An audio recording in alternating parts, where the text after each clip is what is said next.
안녕하십니까. 만화공인중개사의 저자 이용훈입니다. 오늘은 부동산 공법 제19강 시간으로서 도시개발법 부분 7 환지 방식에 의한 사업시행 1. 환지계획 2. 환지예정지의 지정 3. 환지 처분에 대해서 같이 공부하겠습니다. 저번 시간에 의해서 환지계획 부분 오늘은 이제 5번째 부분 토지부담률. 토지부담률. 토지를 부담하는 비율이라는 뜻입니다. 토지 부담률. 이 토지 부담률의 의의는 환지 계획 구역 안의 토지 소유자가 도시개발 사업을 위하여 부담하는 토지의 비율을 말합니다. 그래서 평균 토지 부담률. 자, 그래서 중요한 개념이 이제 평균 토지 부담률이 있습니다. 평균 토지 부담률은 몇 프로? 50%입니다. 50% 초과 금지입니다. 원칙이 그렇습니다. 초과 금지. 자, 평균 토지 부담률은 50% 초과 금지입니다. 초과 금지인데 예외적인 경우가 꼭 있습니다. 이제 다만 이런 식으로 나오는데 하나 보겠습니다. 다만 해당 환지 계획 구역의 특성을 고려하여 지정권자가 인정하는 경우. 자, 그런데 다만에서 지정권자. 자, 이 지정권자가 인정하는 경우에는 몇 프로? 60%까지로 할 수 있으며, 자, 60%까지 할 수 있습니다. 까지. 그리고 또 하나, 환지 계획 구역 안의 토지 소유자 총수의 3분의 2 이상이 동의하는 경우에는 60%를 초과하여 정할 수 있다. 자, 환지 계획 구역 안의 토지 소유자. 자, 토지 소유자. 총수의 토지 소유자 총수의 몇 분의 몇 이상? 3분의 2 이상입니다. 이상, 3분의 2 이상, 4분의 3도 되고 전원도 돼요. 동의하면, 자, 이렇게 동의하면 어떻게 된다? 60%를 초과하여 그 부담률을 정할 수 있다. 이렇게 됩니다. 자, 다음 이제 환지계획의 인가권자 등에 대해서 같이 알아보도록 하겠습니다. 환지계획 같은 경우는 이제 환지계획을 사업 시행자가 환지계획을 수립하는 경우에는 자, 이 수립 누가 하냐면 사업 시행자가 합니다. 시행자가 수립하면 이 환지계획에 대해서 인가해달라고 허락해달라는 거죠. 자, 인가해달라고 인가 신청합니다. 그럼 누구에게 인가 신청을 하냐? 인가권자에게 인가 신청을 해야죠. 바로 그 인가권자가 지정권자가 아니라고 그랬습니다. 저번 시간에. 주의하셔야 되는 게 특별자치도지사, 그리고 시군 구청장입니다. 시장, 군수, 구청장. 이 사람들에게 인가 신청을 해야 됩니다. 그럼 이 환지 계획의 인가 절차는 어떻게 되냐면 이제 인가 신청을 하게 되면 또는 특별자치도시장 이 행정청이 직접 하는 경우에는 그 공람을 시켜야 돼요. 바로 인가 신청했다고 바로 인가하는 것이 아니라 요 인가 신청한 다음에 바로 통지를 합니다. 이제 해당 토지 소유자나 임차권자, 지상권자들에게 이렇게 환지 계획을 한다고 인가 신청을 했는데 또는 환지 계획을 하려고 합니다. 환지 계획을. 당신들 의견을 제출하십시오 하고 통지를 하고 공람, 누구나 이제 공개적으로 볼 수 있게 공람을 합니다. 자, 이렇게 공람을 하면 이 공람 기간에 그 의견이 있는 사람들이 의견을 제출하는 거예요. 의견서 제출. 자, 토지 소유자나 임차권자 등이 이제 공람 기간에 시행자에게, 자, 이 의견서는 시행자에게 제출을 합니다. 그러면 그 시행자는 제출된 의견서를 첨부해갖고 환지계획 인가에 신청을 하는 거예요. 그러니까 시행자가 인가 신청을 아니할 때는 이제 행정청의 시행자가 환지계획을 결정할 때는 바로 통지하고 공람해서 의견을 받으면 되는 거고 시행자가 만약에 인가 신청을 해야 되는 상황에서는 통지하고 누구나 볼 수 있게 공람을 해서 의견을 받은 다음에 이 의견서를 포함해서 인가 신청을 하는 겁니다. 인가 신청을. 그리고 그 인가 신청하기 전에 이 의견이 환지계획에 포함됐는지 안 됐는지 바로 공람기일이 종료된 날로부터 60일 이내에 60일 이내에 그 현지 계획에 이 의견이 안 반영됐는지를 알려줘야 됩니다. 그렇게 해서 그러한 내용을 갖고 인가 신청을 하면 특별자치도시장 또는 시장군수구청장이 인가를 함으로써 이 시행자는 현지 방식에 따른 사업 시행을 할 수 있는 겁니다. 도시개발 사업을. 자, 그리고 이제 두 번째 환지 예정지 지정이라는 게 있어요. 환지 계획에 따라서 도시개발 사업을 잘 진행을 하는데 이게 기일이 늦어지는 경우가 있습니다. 일이 빨리빨리 진행이 안 되는 경우가 있어요. 자, 그럴 때는 환지 처분 전에 환지 예정지 지정이라는 거예요. 환지 예정지. 환지는 아니고 환지로 예정된 땅이에요. 환지 예정지. 그거를 지정을 해줍니다. 환지 예정지를 지정해 주는 거예요. 그러면 사업 시행이 장기화됨으로 인해서 권리가 불안정한 거를 최소한으로 막을 수가 있어요. 자, 이렇게 되면 예정지가 지정이 되면 아직 환지는 아니지만 내가 종전의 땅에 대해서는 권리 사용 수익할 수 있는 권리는 없어졌지만 앞으로 환지로 받을 땅에 대해서는 사용 수익할 권리가 생기는 거예요. 자, 그러면 이 환지 예정지 지정을 하면 어떤 효과가 있냐? 이 효과가 시험 문제 지문으로 잘 나옵니다. 이해만 하시면 누구나 알 수 있습니다. 첫 번째는 사용할 수 있는 수익권, 사용권과 수익권이 이동해요. 사용 수익권이 이동을 합니다. 종전 토지에서 환지 예정지로 이동하는 거예요. 완전히 환지 처분이 되면 내 땅이지만 완전히 내 땅은 아니지만 사용할 수 있고 수익할 수 있는 권리가 발생을 하는 겁니다.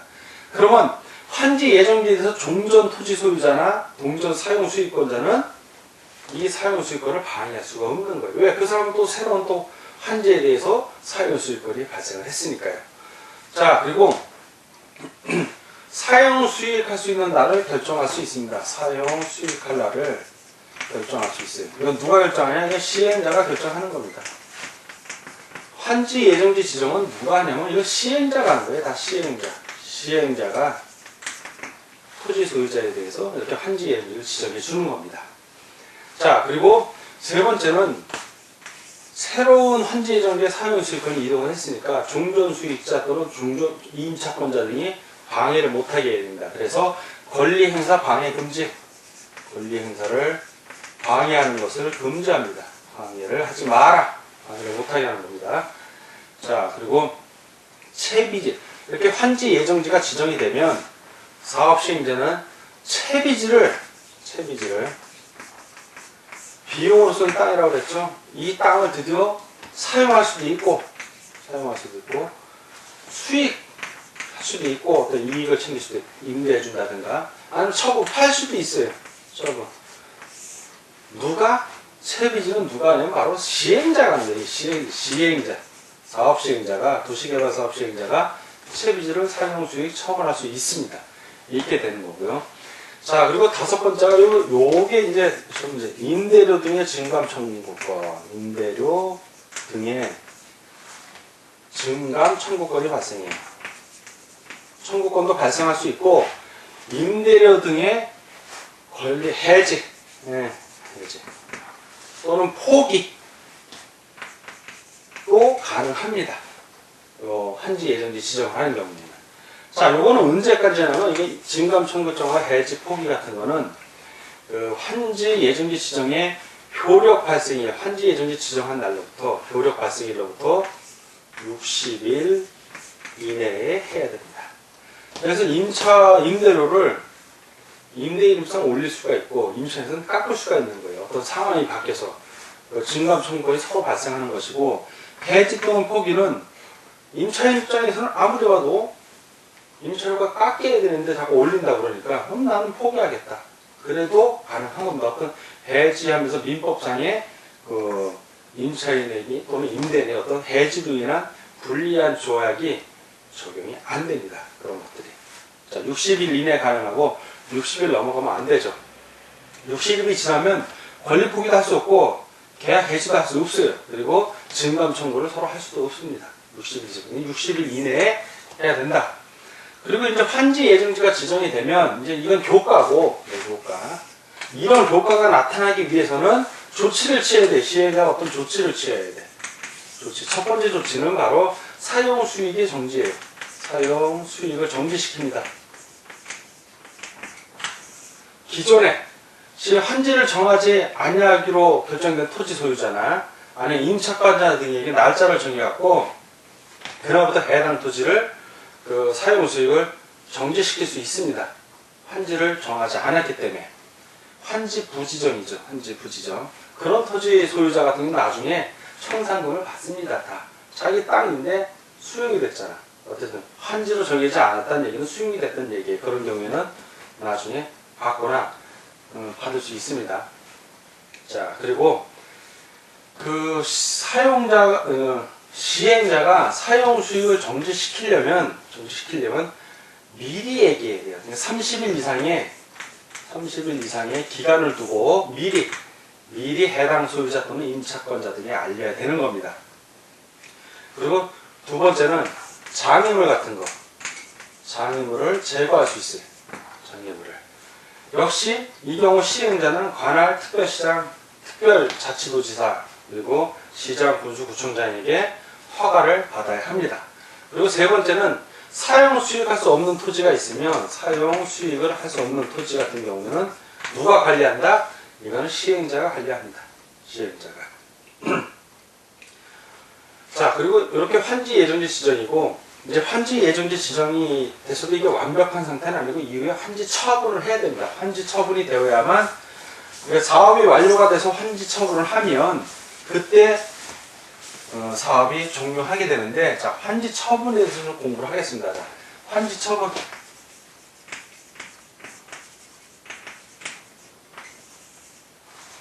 환지 처분. 자, 환지 처분은 절차. 첫 번째는 환지 처분은 환지 방식에 의한 공사가 다 완료됐을 때, 자, 그럴 때는 환지 방식에 의한 공사가 완료됐다고, 공사 완료. 아직 환지 처분이 된 건 아니에요. 공사가 완료됐다고 공고를 합니다. 이건 전체 공사 완료가 아니라 그 환지 방식에 의한 공사가 완료됐다고 공고하는 거예요. 자, 이렇게 하면 그 관계서를 이제 일반인께 14일 이상 공고를 하고, 그 공람 기간에 이제 14일 이상 공람을 하는데, 그 공람 기간에 뭘 하냐면 공람 기간에 의견서 제출을 받습니다. 의견서를 제출을 받아요. 그 도시개발구역 안에 있는 토지 소유자나 이해관계인이 공람 기간에 시행자에게 의견서를 제출할 수 있습니다. 자, 이건 다 시행자가 하는 거예요. 시행자가. 자, 의견서를 제출을 하면 시행자는 의견서를 받아갖고 그 의견서 내용이 그 공사 결과와 이제 실시 계획 내용이 맞는지 안 맞는지 확인해서 필요한 조치를 취해야 됩니다. 자, 그래서 다 끝나면 뭘 해야 되면 준공검사를 신청합니다. 행정청이 아닌 시행자는 준공검사 해달라고 신청을 해야겠죠. 신청을 하고, 행정청인 시행자는 준공검사가 아니라 도시개발 사업이 끝난 거니까 도시개발사업 공사를 완료해야 돼. 공사를 마쳐야 한다. 즉 공사를 완료해야 됩니다. 자, 요 준공검사 신청하는 거는 비행정청인 시행자, 이거는 행정청인 시행자. 이렇게 되고, 그 다음에 다 끝나면 뭘 해야 되냐면 이제 네 번째 준공검사를 해야죠. 준공검사. 제대로 도시개발 사업을 했는지 안 했는지 준공검사를 하는 겁니다. 요 준공검사는 지정권자가 합니다. 지정권자. 그리고 그 지정권자가 시행자인 경우에는 공사 완료 공고를 하면 돼요. 공사 완료를 공고하면 됩니다. 자, 이렇게 하면, 그리고 나서 이 공사 완료를 공고하면 그 시행자는 이제 공사 완료 60일 이내에, 자, 여기서 60일 이내에 뭘 해야 되냐면 마지막으로 환지 처분을 공고합니다. 환지 처분. 아까는 환지 방식에 의한 공사 완료 공고된 거고, 마지막으로 이제 환지 처분을 공고합니다. 자, 이러이래서 환지를 합니다. 라고 공고를 하고, 공고를 하면 그리고 나서 이제 14일 이내에 이 환지 처분 공고일 14일 이내에 등기, 소유권 이전 등기 같은 등기를 촉탁하는 겁니다. 신청을 하거나. 그 행정청이 아닌 시행자의 경우에는 등기를 신청하는 거고, 이런 지정권자, 행정청인 시행자는 등기를 촉탁하는 거예요. 등기해달라고. 이렇게 해서 환지 처분에 의한 그 절차가 마무리가 되는 겁니다. 자, 그럼 이 시점에서 우리들이 한번 전체적인 걸 한번 쫙 보도록 할게요. 그동안 우리가 도시개발 구역 지정 절차부터 해서 쭉 배웠는데 한번 총 정리를 한번 하고 넘어가겠습니다. 자, 도시개발 구역 지정 같은 경우는 먼저 도시개발 구역 지정 절차부터 한번 볼게요. 처음에 도시개발 구역을, 자, 도시개발 구역의 지정 절차예요. 지정 제안을 합니다. 지정해달라고 제안을 해요. 이건 누가 하냐면 시행자 또는 시행자가 되려는 자가 지정 제안을 하는 거예요. 이건 해당 도시개발구역 대상이 되는 토지 소유자도 가능합니다. 그리고 조합을 설립하려는 토지 소유자도 가능하고, 자, 이렇게 지정 제안을 하면 그 지정 제안을 받은 시군구청장이 지정 요청을 합니다. 그렇죠. 지정권자에게. 자, 지정권자에게 요청을 해요. 자, 지정 제안하고 지정 요청. 지정 제안 안 하고 바로 요청할 수도 있어요. 국토해양부 장관이나 시도지사가 지정권자인 경우에는 그 시행자가 되려고 하는 자가 직접 요청할 수도 있습니다. 자, 그러면 지정 요청을 하고 지정할 사항이면 이제 지정권자가 도시개발구역을 지정합니다. 지정하고 그 지정한 걸 고시를 해요. 그리고 원칙적으로 이렇게 도시개발구역을 지정 고시할 때 모두 같이 하냐? 개발계획도 지정권자가 이 개발계획도 지정하고 고시해야 됩니다.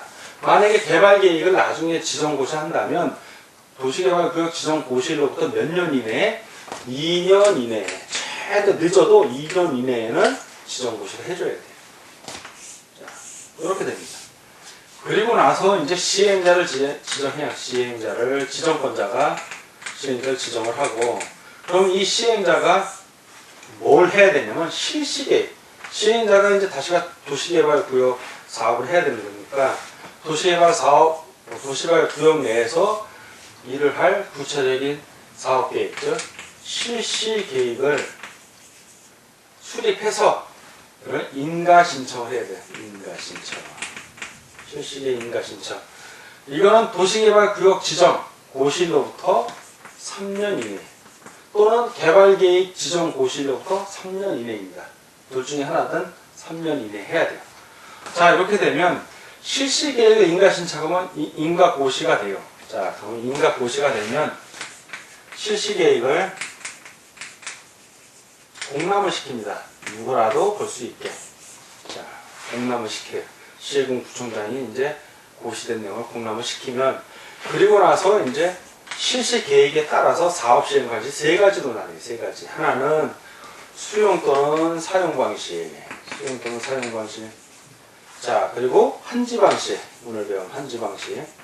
그리고 혼용 방식. 수용, 사용 방식 플러스 환지 방식. 요 세 가지로 나뉩니다.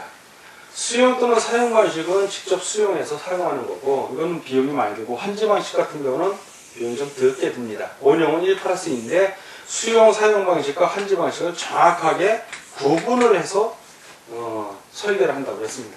사업 설계를, 실시계획을 짤 때. 자, 그리고 나서 이제 환지 설계되는 부분만 우리가 보면, 환지 설계 같은 경우는 환지 계획을 작성을 해요. 자, 이 환지 계획 누가 작성한다? 시행자가 작성하는 겁니다. 이 시행자가 작성을 하는 거고, 이 환지 계획은 누가 인가를 받아야 되죠. 환지 계획을 인가를 받는데, 이 인가는 누가 해준다고 그랬냐면 특별자치도지사하고 시군구청장이 한다고 그랬습니다.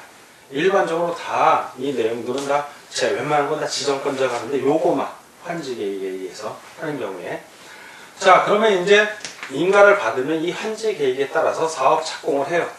자, 사업 착공을 하고, 그리고 환지 처분이 다 완료가 되면 환지 처분 공사 완료를 하고 공사 서류를 이제 열람을 시킵니다. 그리고 의견서 제출을 받고 그러면서 공사가 완료가 되면 준공검사를 받아요. 준공검사. 또는 그 공사 완료 공고를 하죠.